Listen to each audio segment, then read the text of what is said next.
Bismillahirrahmanirrahim. Assalamualaikum. Welcome students. You are watching my YouTube channel. Bete, my name is Sania Mumtaz. Today I am going to teach you class first year part 1 chapter 2 और chapter का name है biological molecules. Last lecture में मैंने आपको biological molecules का introduction करवाया था, जिसमें मैंने आपको बायोकेमिस्ट्री की डेफिनेशन, कैटाबोलिज्म के अलावा एनाबोलिज्म, ये वाली डेफिनेशन मैंने आपको क्लियर करवाई थी। ठीक है, और उसमें छोटे मॉलिक्यूल कैसे बड़े मॉलिक्यूल में कन्वर्ट होते हैं और बड़े मॉलिक्यूल कैसे सिंपल से कॉम्प्लेक्स में और कॉम्प्लेक्स से सिंपल में कन्वर्ट होते हैं। उम्मीद करती हूँ लास्ट लेक्चर आपको अच्छे से समझ आ गया होगा। तो आज का जो हमारा लेक्चर है वो है इंपोर्टेंस ऑफ कार्बन। कार्बन का हमारे डेली रूटीन में क्या रोल है, हम उसे किस बेसिस पे यूज करते हैं और वो कौन सा स्ट्रक्चर बनाता है और उसके स्ट्रक्चर कौन कौन से हैं, और इसके अलावा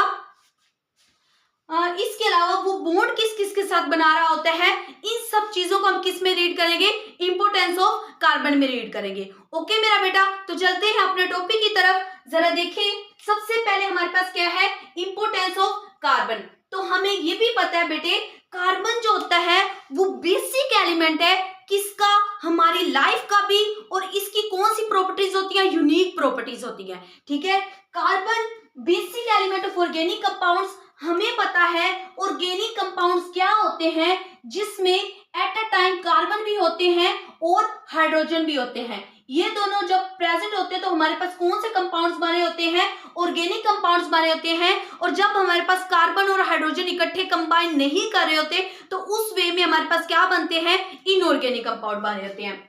ओके बेटा, बेसिक एलिमेंट है, बुनियादी एलिमेंट है, बुनियादी अज्जा है किसका, ऑर्गेनिक कंपाउंड्स का।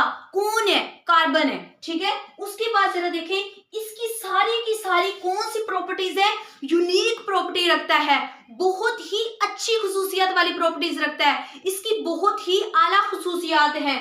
देखें जरा, और सबसे ज्यादा जो बेस करता है और ये हमारी लाइफ का स्केलेटन बना रहा होता है, हमारी जिंदगी का ढांचा ही इसकी वजह से होता है। तो देखिए जरा पॉइंट, इट हैज, ये रखता है सेंट्रल पोजीशन, जो हमारी सेंट्रल पोजीशन है हमारी लाइफ स्केलेटन में, इन स्केलेटन ऑफ लाइफ। ठीक है, ये हमारी जिंदगी में बहुत ही अहमियत रखता है। तो देखिए जरा, इधर स्टार्ट से मैं अगेन रीड करवाऊंगी। जो इंपोर्टेंस ऑफ कार्बन है, बेसिक एलिमेंट है किसका, ऑर्गेनिक कंपाउंड्स का।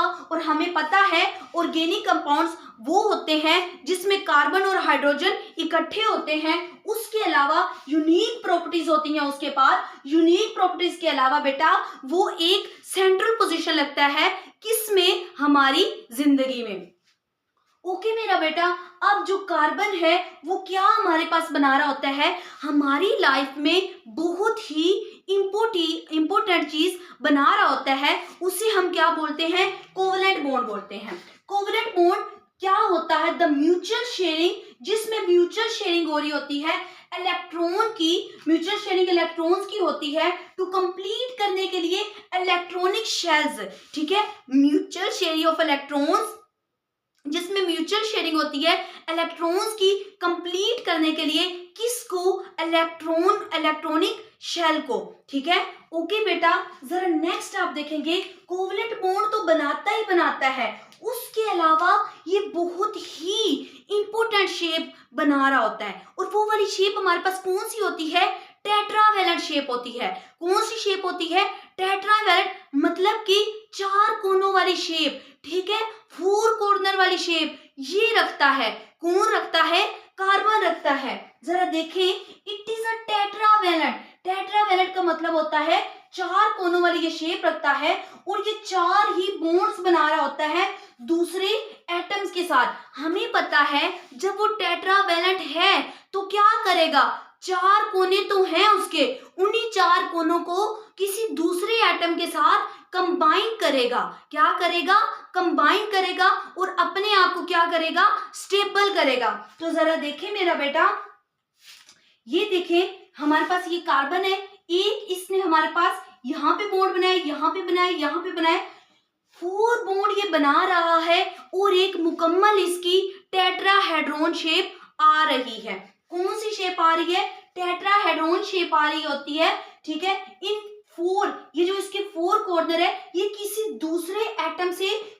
कंबाइन कर रहे होते हैं, किसी दूसरे एटम से म्यूचुअल शेयरिंग कर रहे होते हैं, किसी दूसरे एटम से ऊपर मैंने बताया कोवलेंट बॉन्ड बना रहे होते हैं।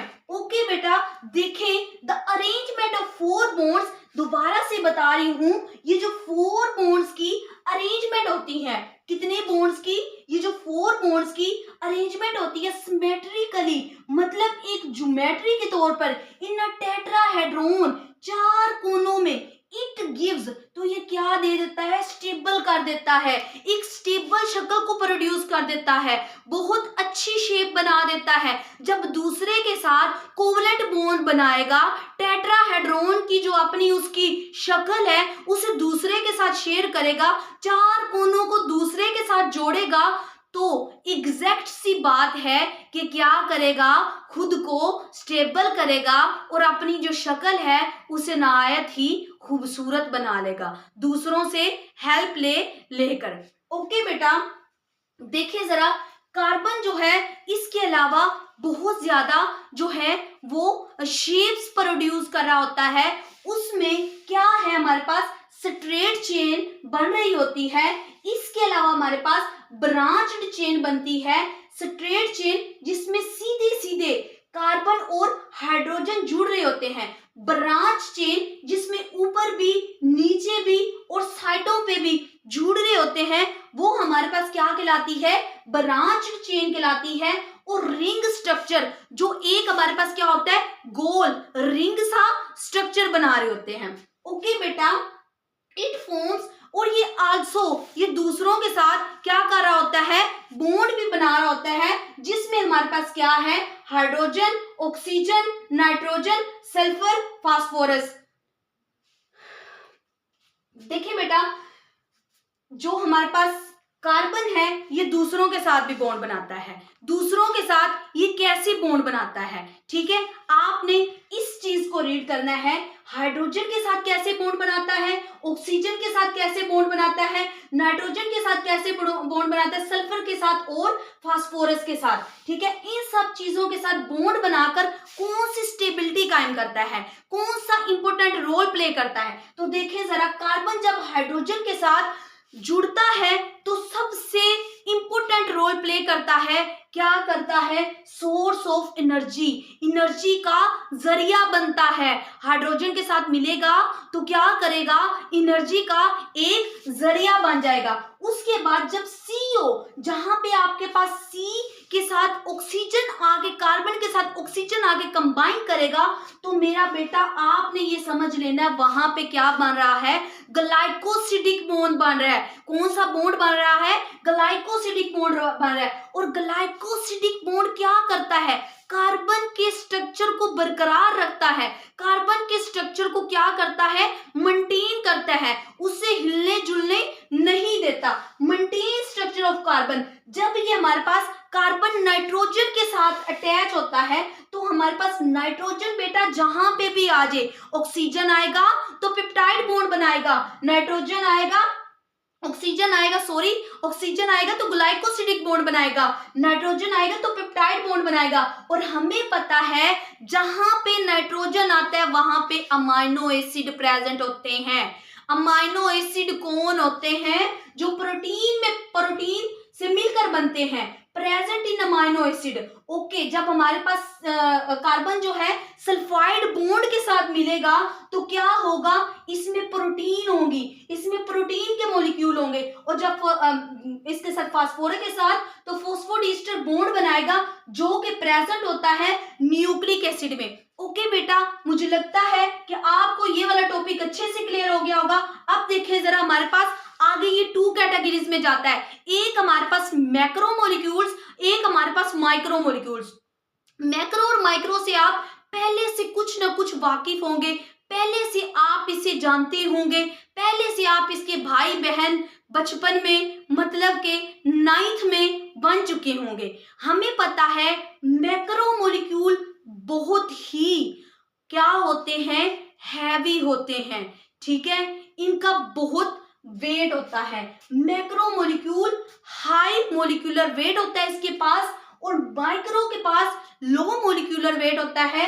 और मेरा बेटा मैक्रो मॉलिक्यूल क्या करते हैं, अपने अंदर स्मॉलर मॉलिक्यूल को जो है अपने अंदर स्मॉलर मॉलिक्यूल को रखते हैं, जिसमें ग्लूकोज हो गया, ग्लाइकोसिडिक बॉन्ड वगैरह हो गए, इन सब चीजों को अपने अंदर रखते हैं, ठीक है, अपने अंदर स्टोर करते हैं, ठीक है, उन्हें जगह देते हैं रहने के लिए, ठीक है। माइक्रो मॉलिक्यूल का क्या होता है, लो मॉलिक्यूलर वेट होता है, अनस्टेबल मॉलिक्यूल होते हैं, इसमें स्टेबल मॉलिक्यूल होते हैं क्योंकि बड़े हैं, हैवी वेट है, एक जगह पे ही बैठे रहेंगे, हिलना जुलना मुश्किल होगा क्योंकि बंदा क्या है, मोटा है। और अगर जिनका लो वेट है वो तो पत्तों की तरह इधर उधर हिलते जुलते रहेंगे, वो तो खुद ही उड़ते रहेंगे। इनकी ये अनस्टेबल है, ये स्टेबल है, और ये क्या करते हैं, फोम बनाते हैं, स्ट्रक्चर ऑफ सेल, और ये किसका जरिया है, ये सोर्स ऑफ एनर्जी का जरिया है, क्योंकि छोटे मॉलिक्यूल है ना मेरा बेटा, तो इसलिए ये सोर्स ऑफ एनर्जी है, और ये हमारे पास एक स्ट्रक्चर प्रोड्यूस कर रहे होते हैं। ओके बेटा, उम्मीद करती हूँ कि आपको जो आज का लेक्चर है वो अच्छे से समझ आ गया होगा। Thanks for watching my video. Okay, जज़ाकिल्लाह, अल्लाह हाफिज।